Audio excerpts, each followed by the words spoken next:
My name is Julia. I'm standing in front of my parents' apartment, the weight of my decision pressing down on me. The door swings open, and my mother's face lights up with relief, but I step back. "We need to talk," I say, my voice steady. "Let me take you back to how I got here. I come from a well-to-do family in the suburbs. My parents, Mr. and Mrs.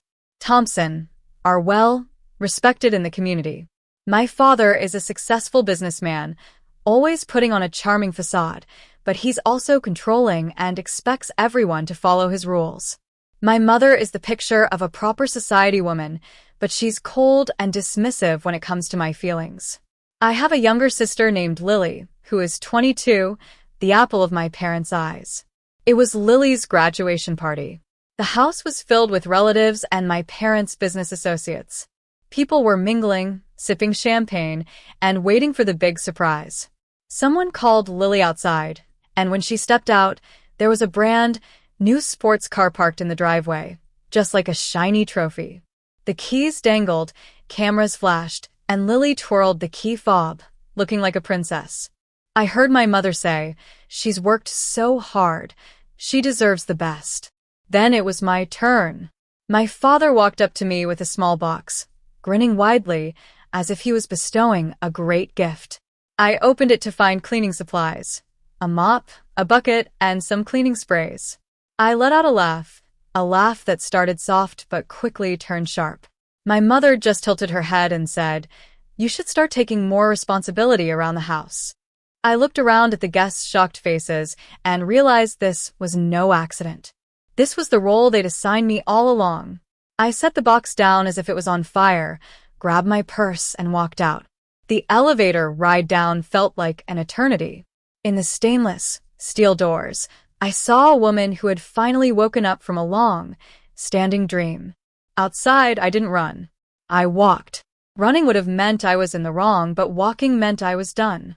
I called my friend Ethan. He'd always been there for me, and when I told him what had happened, he just said, "Keep walking towards me. Drop me your location." At Ethan's place, over a cup of hot cocoa, I started to see things clearly.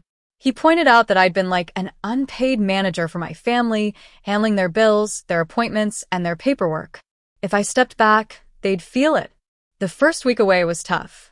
I was used to being the problem solver, and the silence from my family made me feel strange.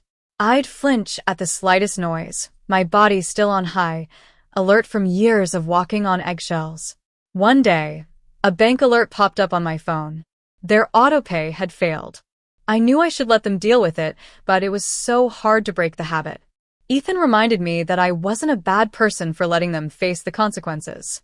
On the 7th day, my mother called.